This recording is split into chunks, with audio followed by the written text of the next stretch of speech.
Les cloches de la chasteté, la reine folle de Jeanne de Naples.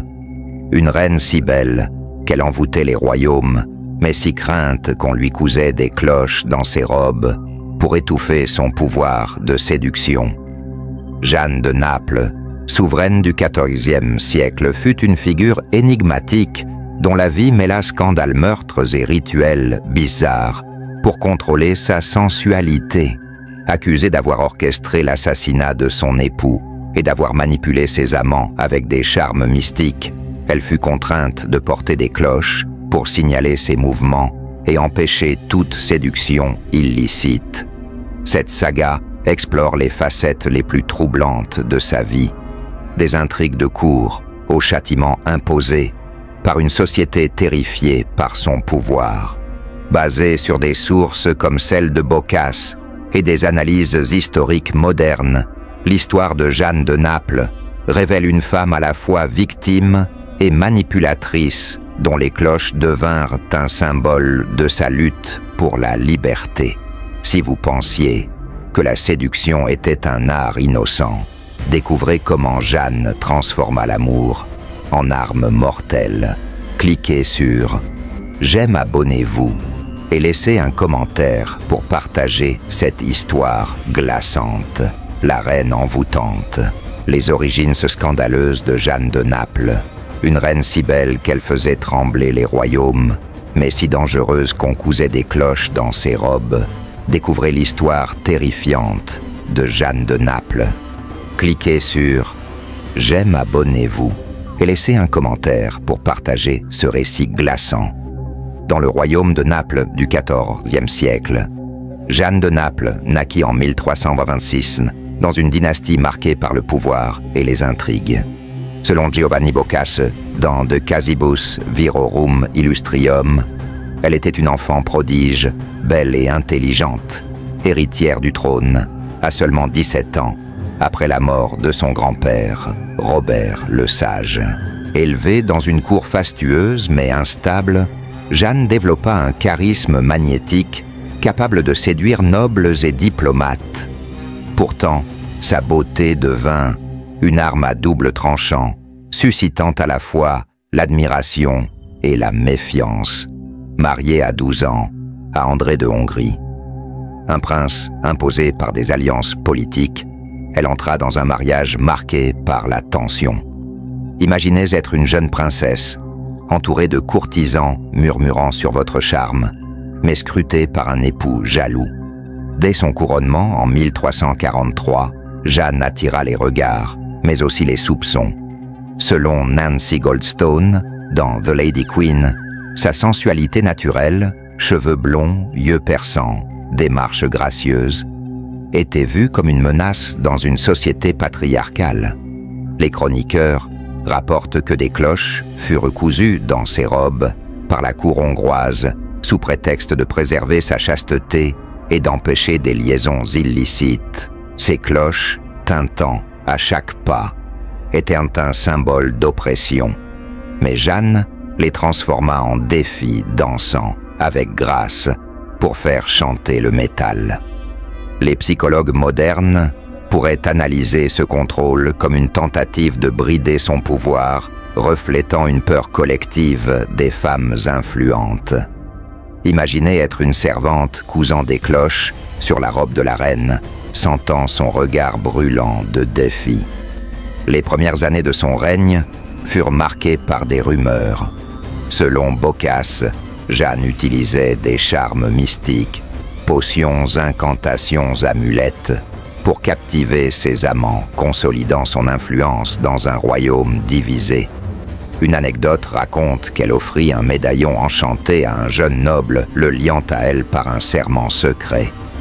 Ces pratiques inspirées des superstitions médiévales renforcèrent sa réputation de femme fatale. Les psychologues pourraient y voir une stratégie de survie où Jeanne, privée de pouvoir militaire, utilisait sa séduction pour manipuler son entourage. Imaginez être ce noble recevant un bijou de la reine, partagé entre l'enchantement et la crainte de son pouvoir. Mais la vie de Jeanne prit un tournant dramatique en 1345, lorsqu'André, son époux, fut assassiné dans des circonstances mystérieuses. Les soupçons se tournèrent d'Ali vers Jeanne, accusée d'avoir orchestré le meurtre pour se libérer de son joug. Selon Goldstone, les cloches destinées à la contrôler devinrent un symbole de sa rébellion, car elle continuait à séduire malgré elle. Ces accusations, bien que non prouvées, marquèrent le début de sa légende noire. Si ces débuts scandaleux semblent déjà troublants, ce qui suit est encore plus choquant. La prochaine partie explorera l'assassinat d'André et comment les cloches devinrent un symbole de sa lutte pour le pouvoir. Mais ce n'est pas fini. L'histoire devient encore plus dramatique. Le meurtre du prince, l'accusation fatale contre Jeanne. Si les origines de Jeanne de Naples révélèrent une reine dont la beauté et le charisme captivaient les cours européennes, l'assassinat de son époux, André de Hongrie, en 1345, transforma sa réputation en celle d'une femme fatale, accusée de meurtre et de sorcellerie. Les cloches cousues dans ses robes, destinées à brider sa séduction, devinrent un symbole de sa rébellion, tintant comme un défi, alors qu'elle naviguait dans un royaume déchiré par les intrigues. Cette partie explore le scandale de l'assassinat, les rumeurs de rituels mystiques qu'elle aurait utilisés pour manipuler ses amants, et comment les cloches, loin de la contrôler, amplifièrent sa légende comme une reine insoumise. Dans une Naples médiévale, où le pouvoir était un jeu mortel, Jeanne transforma l'oppression en arme, mais à un coût terrifiant. Si vous pensiez que ses débuts étaient un scandaleux, attendez de découvrir comment Jeanne fut accusée d'un crime qui ébranla l'Europe. En 1345, Jeanne de Naples, âgée de 19 ans, était une reine en pleine ascension, mais son mariage avec André de Hongrie était un échec. Selon Nancy Goldstone dans The Lady Queen, André, un prince imposé par des alliances politiques, était jaloux et impopulaire à Naples. Les chroniqueurs, comme Giovanni Boccaz dans De Casibus Virorum Illustrium, rapportent que Jeanne, étouffée par son contrôle, cherchait à s'émanciper. Les cloches cousues dans ses robes par la cour hongroise, destinées à signaler ses mouvements et à empêcher des liaisons, devinrent une source d'humiliation. Pourtant, Jeanne les portait avec une grâce provocante, dansant lors des banquets, pour faire chanter le métal comme un défi à ceux qui voulaient la brider. Imaginez être un courtisan, entendant ces cloches teinter, dans une salle de bal, conscient que chaque son est une rébellion contre l'ordre établi. La nuit du 18 septembre 1345, André fut assassiné dans ses appartements, au château de Naples. Selon Boccaz, il fut retrouvé étranglé, son corps portant des marques de lutte. Les soupçons se tournèrent immédiatement vers Jeanne, accusée d'avoir orchestré le meurtre pour se libérer de son emprise. Les détails, bien que troubles, suggèrent une conspiration impliquant des proches de Jeanne, notamment son amant présumé, Louis de Tarente. Les rumeurs, amplifiées par les chroniqueurs, prétendèrent que Jeanne utilisait des rituels mystiques pour ensorceler ses complices, offrant des amulettes imprégnées de charme pour garantir leur loyauté. Une anecdote raconte qu'elle aurait donné à Louis un pendentif gravé d'un symbole occulte scellant leur alliance. Les psychologues modernes pourraient analyser ce comportement comme une manipulation stratégique où Jeanne, privée de pouvoir direct, utilisait la séduction et la superstition pour asseoir son autorité. Imaginez être un serviteur, entendant des chuchotements sur un meurtre terrifié par la reine, dont les cloches semblent annoncer le danger. L'accusation de meurtre déclencha une tempête politique. Selon Goldstone, le roi de Hongrie, frère d'André, jura de venger sa mort, envoyant des émissaires pour enquêter. La cour papale influente à Naples exigea des comptes, et les cloches devinrent un symbole central du scandale. Les ennemis de Jeanne prétendaient qu'elle n'avait pas suffi à contrôler sa nature dépravée, accusant ses charmes d'avoir poussé André à la mort. Les récits de Boccace décrivent des rituels où Jeanne, entourée de chandelles, invoquait des esprits pour protéger son trône, une pratique courante dans un Moyen-Âge superstitieux. Les historiens modernes, comme Émile Léonard, dans Histoire de Jeanne, doutent de ces récits, suggérant qu'ils étaient amplifiés pour discréditer une femme puissante. Imaginez être un diplomate hongrois confrontant Jeanne, dont les cloches tintent doucement, son regard défiant vos accusations. Malgré les soupçons, Jeanne échappa à une condamnation immédiate grâce à son statut et à son charisme. Elle se remaria rapidement avec Louis de Tarente, renforçant son pouvoir, mais alimentant les rumeurs de complicité. Les cloches, bien que toujours présentes, devinrent un symbole de sa résistance, chaque tintement rappelant qu'elle refusait de se soumettre. Les psychologues pourraient y voir, dans cette période, une résilience remarquable où Jeanne transforma une tentative de contrôle en une affirmation de son autorité. Mais les accusations de meurtre et les rumeurs de sorcellerie continuèrent de la hanter, attirant l'attention des puissances européennes. Si ce scandale semble déjà choquant, ce qui suit est encore plus troublant.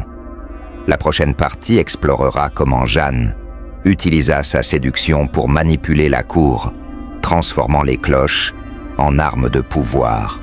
Mais ce n'est pas fini, l'histoire devient encore plus provocante. Les cloches de la séduction, la manipulation de la cour.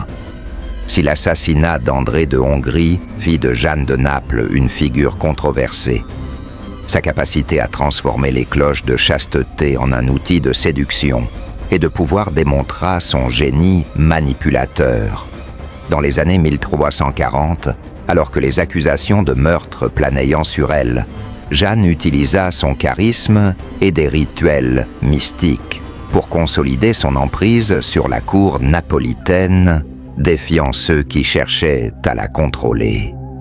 Cette partie explore comment elle manipula nobles et diplomates avec une sensualité calculée, utilisant les cloches comme une arme pour amplifier son aura. Dans une Naples déchirée par les luttes de pouvoir, Jeanne transforma l'oppression en triomphe, mais à un coût qui allait la poursuivre. Si vous pensiez que l'assassinat était scandaleux, attendez de découvrir comment Jeanne fit chanter les cloches pour envoûter Naples. Après la mort d'André, en 1345, Jeanne, âgée de 20 ans, se retrouva dans une position précaire. Selon Nancy Goldstone, dans The Lady Queen, elle devait naviguer entre les factions rivales de Naples et les pressions du royaume de Hongrie qui exigeaient justice. Les cloches cousues dans ses robes, imposées pour limiter ses mouvements et sa séduction, devinrent un défi qu'elle releva avec audace.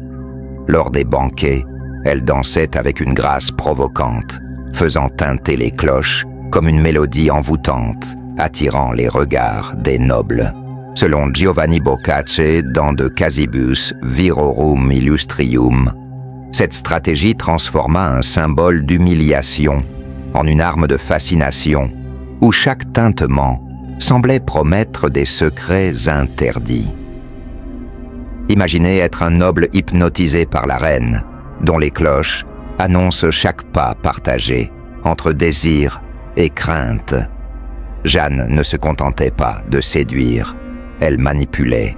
Selon Émile Léonard, dans l'Histoire de Jeanne, elle utilisait des rituels mystiques, inspirés des superstitions médiévales, pour captiver ses alliés.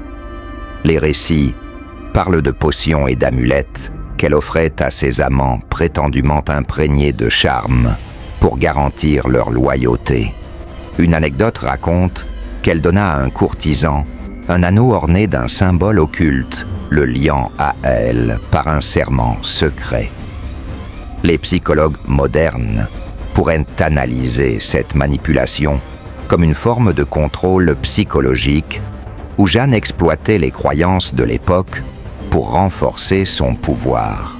Ces pratiques, bien que probablement exagérées par ses ennemis, reflétèrent sa capacité à transformer sa vulnérabilité en force. Imaginez être ce courtisan tenant un bijou de la reine, sentant son influence peser sur votre âme. Sa cour devint un théâtre de séduction et d'intrigue. Selon Goldstone, Jeanne organisait des fêtes somptueuses où elle jouait le rôle d'une déesse, utilisant les cloches pour attirer l'attention. Les nobles, fascinés par son charisme, rivalisaient pour gagner ses faveurs, tandis que ses ennemis, comme les Hongrois, l'accusaient de sorcellerie. Une rumeur prétend qu'elle utilisait des incantations lors de cérémonies nocturnes, renforçant sa réputation de femme fatale. Les historiens modernes doutent de l'authenticité de ces récits, mais ils soulignent que Jeanne savait exploiter les superstitions pour asseoir son autorité. Les psychologues pourraient voir dans ses actes une résilience face à l'oppression, où les cloches, loin de la brider, devinrent un outil de pouvoir. Imaginez être une servante, voyant la reine danser sous les chandelles, les cloches tintant comme une provocation. Mais cette audace attira l'attention des puissances européennes. Selon Léonard le pape Clément VI, inquiet de l'instabilité à Naples, envoya des émissaires pour enquêter sur les rumeurs de sorcellerie et de débauche. Les cloches, symboles de contrôle, furent moquées par certains comme inefficaces, car Jeanne continuait à séduire. Ses ennemis commencèrent à comploter, voyant en elle une menace pour l'ordre patriarcal. Les accusations de meurtre et de manipulation s'intensifièrent, préparant le terrain pour une nouvelle vague de scandales. Si cette maîtrise de la séduction semble déjà fascinante, ce qui suit est encore plus dramatique. La prochaine partie explorera les guerres et les exils qui marquèrent le règne de Jeanne, alors que les cloches devenaient un symbole de sa lutte. Mais ce n'est pas fini. L'histoire devient encore plus tumultueuse, la reine en exil, les guerres et les cloches de la résistance. Si la manipulation de Jeanne de Naples transforma les cloches de chasteté en un symbole de pouvoir, les années qui suivirent l'assassinat d'André plongèrent son royaume dans le chaos, la forçant à fuir et à lutter pour son trône. Accusée de meurtre et de sorcellerie, elle affronta des invasions et des trahisons, mais les cloches, toujours cousues dans ses robes, devinrent un cri de résistance contre ceux qui voulaient la briser. Cette partie explore les guerres, les exils et les intrigues qui marquèrent son règne, ainsi que la manière dont Jeanne utilisa sa réputation sulfureuse pour rallier ses partisans. Dans une Europe médiévale, où les reines étaient rarement des guerrières, Jeanne transforma les cloches en un étendard de défi. Si vous pensiez que sa séduction était audacieuse, attendez de découvrir comment Jeanne combattit avec les cloches comme arme. En 1348, 3 ans après l'assassinat d'André Jeanne, âgé de 22 ans, faisait face à une invasion menée par Louis de Hongrie, frère d'André, déterminé à venger sa mort. Selon Nancy Goldstone, dans The Lady Queen, Louis envahit Naples, forçant Jeanne à fuir en Provence, un territoire sous son contrôle. Les cloches, toujours présentes dans ses robes, accompagnaient ses déplacements tintants, comme un rappel constant de son statut de reine surveillée. Pourtant, loin de se soumettre, Jeanne utilisa son exil pour rallier des alliés, exploitant son charisme et sa réputation. Selon Giovanni Boccaccio, elle séduisit des nobles provençaux avec des promesses d'amour et de pouvoir, offrant des amulettes mystiques pour sceller leur loyauté. Imaginez être un seigneur provençal, entendant les cloches de Jeanne, alors qu'elle plaide pour votre soutien, son regard vous ensorcelant. En Provence, Jeanne transforma son exil en une campagne de reconquête, selon Émile Léonard dans Histoire de Jeanne. Irel organisa des banquets, où les cloches, loin d'être une honte, devinrent un spectacle attirant l'attention sur sa résilience. Une anecdote raconte qu'elle dansa lors d'une fête faisant tinter les cloches avec une telle grâce que les nobles jurèrent de financer son retour à Naples. Les psychologues modernes pourraient analyser cette stratégie comme une forme de manipulation émotionnelle, où Jeanne utilisait les symboles de son oppression pour inspirer l'admiration. Ces rituels mystiques, bien que probablement exagérés, renforcèrent sa légende, comme une reine à la fois divine et dangereuse. Imaginez être un ménestrel chantant les exploits de la reine, aux cloches conscient que chaque note amplifie son mythe. De retour à Naples en 1349, après avoir obtenu l'appui du pape Jeanne, affronta de nouvelles épreuves. Selon Goldstone, elle dut mater des révoltes internes et consolider son pouvoir face à des nobles sceptiques. Les cloches, toujours imposées par ses ennemis, devinrent un symbole de sa lutte, chaque tintement rappelant sa victoire sur l'exil. Elle continua à utiliser sa séduction, s'entourant d'amants loyaux qu'elle manipulait avec des promesses et des charmes. Une rumeur prétend qu'elle offrit à un général une bague enchantée le liant à sa cause. Les historiens modernes comme Léonard notent que ces récits reflétèrent la peur d'une femme défiant les normes patriarcales. Imaginez être un rebelle, confrontant la reine, entendant ses cloches teintées comme un avertissement. Mais les guerres et les exils usèrent son royaume. Selon Boccace, les accusations de sorcellerie et de débauche persistèrent, alimentées par les cloches qui rappelaient à tous sa réputation scandaleuse. Les tensions avec la Hongrie et la papauté s'intensifièrent, préparant le terrain pour une nouvelle vague de complots. Si cette période tumultueuse semble déjà dramatique, ce qui suit est encore plus tragique. La prochaine partie explorera la fin tragique de Jeanne, où les cloches devinrent le symbole de sa chute. Mais ce n'est pas fini.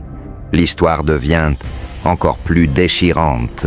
La reine trahie. La fin tragique de Jeanne. Si les guerres et l'exil prouvèrent la résilience de Jeanne de Naples, sa fin tragique, en 1382, révéla les limites de son pouvoir face à une société déterminée à la briser.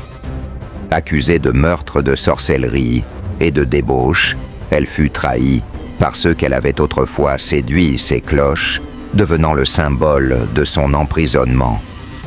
Cette partie explore les complots qui menèrent à son assassinat, la manière dont les cloches autrefois, un défi, marquèrent sa chute, et comment sa mort scella sa légende, comme une reine, à la fois victime et monstre. Dans une Naples où l'amour et le pouvoir étaient indissociables, la fin de Jeanne fut un drame qui résonna à travers l'Europe. Si vous pensiez que son exil était dramatique, attendez de découvrir comment Jeanne fut trahie sous le tintement des cloches. Dans les années 1370, Jeanne, alors dans la cinquantaine, avait survécu à de nombreuses épreuves, mais son royaume restait instable. Selon Nancy Goldstone, dans The Lady Queen, elle faisait face à des rivalités dynastiques, notamment avec Charles de Durazzo, un cousin ambitieux, soutenu par la Hongrie. Les cloches, toujours cousues dans ses robes, étaient devenues un symbole ambigu pour ses partisans. Elles représentaient sa résistance. Pour ses ennemis, elles rappelèrent sa réputation de femme immorale. Selon Giovanni Boccace, Jeanne continuait à utiliser sa séduction, offrant des charmes mystiques à ses alliés pour maintenir leur loyauté. Une anecdote raconte qu'elle donna une amulette à un noble prétendant qu'elle le protégerait en échange de son soutien. Imaginez être ce noble tenant un bijou de la reine, conscient que son pouvoir repose sur un mélange de fascination et de peur. En 1381, Charles de Durazzo lança une invasion capturant Naples et emprisonnant Jeanne. Selon Émile Léonard, dans Histoire de Jeanne, elle fut enfermée dans une forteresse où les cloches désormais inutiles devinrent un rappel cruel de son humiliation. Les récits décrivent Jeanne autrefois radieuse, affaiblie, mais défiant ses geôliers, refusant de renoncer à son trône. Les rumeurs prétendent qu'elle tenta un dernier rituel mystique, invoquant des esprits pour maudire ses ennemis, mais ces histoires, probablement exagérées, reflétaient sa réputation de sorcière. Les psychologues modernes pourraient analyser cette période comme un effondrement psychologique où Jeanne, privée de son pouvoir, s'accrochait à ses croyances pour survivre. Imaginez être un garde, entendant les cloches tinter faiblement dans la cellule de la reine, son regard encore brûlant de défi. En 1382, Jeanne fut assassinée, probablement étranglée, sur ordre de Charles. Selon Goldstone, son corps fut exposé pour prouver sa mort, les cloches toujours attachées à sa robe, comme une ultime moquerie. Les chroniqueurs, comme Boccace, rapportèrent que sa mort fut perçue comme un châtiment divin pour ses crimes présumés, bien que les historiens modernes soulignent que Jeanne fut victime d'un système patriarcal qui punissait les femmes puissantes. Les psychologues pourraient y voir dans sa fin une tragédie où une femme brillante fut brisée par les contraintes de son époque. Imaginez être un villageois voyant le corps de la reine, les cloches silencieuses, conscient que sa légende vivra malgré tout. La mort de Jeanne marqua la fin de son règne, mais pas de son histoire. Les récits de ses cloches et de ses charmes continuèrent à circuler, alimentant des légendes de débauche et de sorcellerie. Si cette fin tragique semble déjà bouleversante, ce qui suit est encore plus fascinant. La prochaine partie explorera l'héritage de Jeanne, comment ces cloches devinrent un symbole dans l'histoire et la culture. Mais ce n'est pas fini, l'histoire devient encore plus envoûtante. L'héritage des cloches, Jeanne dans la mémoire médiévale. Si la mort tragique de Jeanne de Naples mit fin à son règne, son histoire continua de résonner dans l'Europe médiévale, transformant les cloches de chasteté en un symbole de pouvoir féminin et de rébellion. Les chroniqueurs, les poètes et les ennemis de Jeanne utilisèrent sa légende pour façonner l'image des femmes au pouvoir, la dépeignant comme une séductrice dangereuse ou une martyre incomprise. Cette partie explore comment l'histoire de Jeanne fut amplifiée par les récits, influençant les perceptions des reines et des femmes puissantes. Dans une époque où les superstitions régnaient, les cloches devinrent un emblème de sa lutte contre l'oppression patriarcale. Si vous pensiez que sa mort était tragique, attendez de découvrir comment Jeanne hanta l'Europe après sa chute, après son assassinat en 1382. La mémoire de Jeanne fut immédiatement manipulée, selon Nancy Goldstone dans The Lady Queen. Ses ennemis, notamment Charles de Durazzo, firent circuler des récits, la décrivant comme une sorcière qui utilisait des charmes pour séduire et tuer. Giovanni Boccace, dans De Cassibus Verorum Illustrium, contribua à cette image en décrivant ses rituels mystiques et ses cloches comme des outils de débauche. Ces récits, bien que biaisés, captivèrent l'imagination médiévale, où les femmes puissantes étaient souvent accusées de sorcellerie. Les cloches, autrefois, un instrument de contrôle, devinrent un symbole de sa légende, évoquant une reine qui dansait malgré ses chaînes. Imaginez être un chroniqueur consignant ses histoires, conscient que chaque mot amplifie le mythe de Jeanne. Les récits de Jeanne influencèrent les lois et les normes sociales. Selon Émile Léonard, dans Histoire de Jeanne, sa mort renforça les restrictions sur les femmes nobles, les cours européennes adoptant des mesures pour limiter leur influence. Les cloches, bien que spécifiques, à Jeanne inspirèrent des pratiques similaires dans d'autres royaumes où les femmes étaient surveillées pour leur chasteté. Les psychologues modernes pourraient analyser cette diabolisation comme une projection des peurs patriarcales où Jeanne incarnait le danger d'une femme libre. Les rumeurs sur ses amulettes et ses rituels persistèrent certaines, prétendant que des bijoux enchantés furent retrouvés dans des églises napolitaines. Imaginez être un prêtre découvrant une amulette dans un hôtel terrifié par son lien avec la reine maudite. Dans la culture populaire médiévale, Jeanne devint une figure de légende. Les poètes provençaux chantaient ses exploits, la dépeignant comme une héroïne tragique, tandis que les prédicateurs la citaient comme un exemple de péché. Les cloches devinrent un motif récurrent dans les récits, symbolisant à la fois l'oppression et la résistance. Les historiens comme Goldstone notent que ces récits reflétaient les tensions d'une époque où les femmes puissantes étaient à la fois admirées et redoutées. Imaginez être un troubadour chantant l'histoire de la reine, aux cloches, captivant un public suspendu à vos paroles. L'héritage de Jeanne marqua Naples et au-delà transformant son nom en synonyme de scandale et de résilience. Mais son influence ne s'arrêta pas au Moyen Âge. Elle résonna dans les siècles suivants, inspirant des récits modernes. Si cet héritage semble déjà captivant, ce qui suit est encore plus envoûtant. La prochaine partie explorera comment Jeanne inspira la littérature, l'art et la culture moderne, devenant une icône de la rébellion féminine. Mais ce n'est pas fini. L'histoire devient encore plus fascinante. L'icône de la rébellion, Jeanne dans l'imaginaire moderne. Si la mort de Jeanne de Naples et les récits médiévaux firent d'elle une figure de scandale, son histoire transcenda les siècles pour devenir une icône de la rébellion féminine et de la lutte contre l'oppression. Les cloches de chasteté, symbole de son contrôle, devinrent un emblème universel de la résistance des femmes face au patriarcat.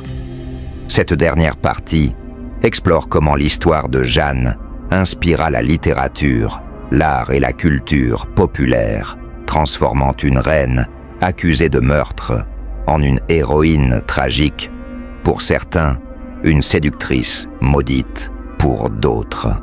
Dans un monde moderne fasciné par les figures complexes, Jeanne de Naples reste une énigme dont les cloches continuent de teinter dans l'imaginaire collectif.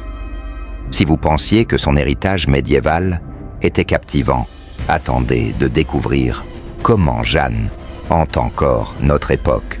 Cliquez sur « J'aime », abonnez-vous et laissez un commentaire pour partager ce qui vous a le plus choqué dans cette saga. À la Renaissance, l'histoire de Jeanne fut redécouverte par des écrivains comme Giovanni Boccaccio, dont les récits influencèrent les auteurs européens.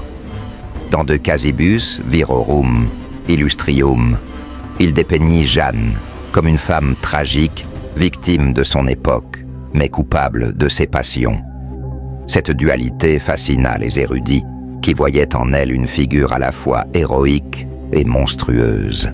Les cloches, décrites comme un instrument de contrôle, devinrent un symbole de la lutte féminine dans des œuvres comme celle de Christine de Pisan, qui défendait les femmes contre les accusations de débauche. Les psychologues modernes pourraient analyser cette fascination comme une exploration de l'archétype de la rebelle, où Jeanne incarne la tension entre liberté et oppression. Imaginez être un écrivain de la Renaissance, rédigeant une ode à Jeanne, ses cloches résonnant dans vos vers. Au XIXe siècle, l'histoire de Jeanne inspira les romantiques fascinés par les drames médiévaux. Des poètes comme Lord Byron firent référence à sa légende dans des œuvres sur la passion et la tragédie, tandis que des peintres comme Eugène Delacroix dépeignait des reines aux allures de Jeanne, dansant avec des chaînes symboliques. Une œuvre notable, La Reine de Naples, 19e siècle, montre une femme couronnée, entourée de cloches, son regard défiant l'artiste. Ces représentations capturèrent l'essence de Jeanne, une femme dont la sensualité était à la fois sa force et sa malédiction. Les historiens comme Nancy Goldstone, dans The Lady Queen, notent que ces œuvres exagéraient souvent les aspects scandaleux pour captiver le public. Imaginez être un spectateur contemplant un tableau de Jeanne, les cloches peintes semblant teintées sous vos yeux. Au XXe siècle, Jeanne devint une figure de la culture populaire. Des romans historiques, comme ceux d'Alexandre Dumas, et des films comme Joanna of Naples, 1940, la dépeignirent comme une séductrice tragique, utilisant ses charmes pour défier un monde hostile. Les cloches, bien que moins centrales dans ces récits, restaient un motif récurrent, symbolisant sa lutte. Les séries télévisées modernes, inspirées par des figures comme Jeanne, explorent les thèmes du pouvoir féminin, souvent en référence à sa légende. Selon Goldstone, ces représentations reflètent une fascination durable pour les femmes qui défient les normes, même au prix de leur vie. Imaginez regarder un film captivé par une Jeanne, dansant sous des cloches, son histoire résonnante avec les luttes modernes. Les historiens modernes comme Émile Léonard soulignent que l'image de Jeanne fut déformée par la propagande patriarcale, mais son histoire reste une mise en garde contre l'oppression des femmes puissantes. Les psychologues pourraient voir dans sa légende une exploration de la résilience où les cloches symbolisent les contraintes imposées aux femmes, mais aussi leur capacité à transformer l'oppression en pouvoir. Aujourd'hui, les touristes visitant Naples entendent encore des récits sur la reine, aux cloches, son histoire évoquée dans les ruelles médiévales. Jeanne de Naples incarne la complexité du pouvoir féminin, une figure dont la séduction et la tragédie continuent de fasciner. Si cette saga vous a secoué, cliquez sur « J'aime partager » et laissez un commentaire sur ce qui vous a le plus choqué. Abonnez-vous pour plonger dans d'autres récits historiques aussi troublants.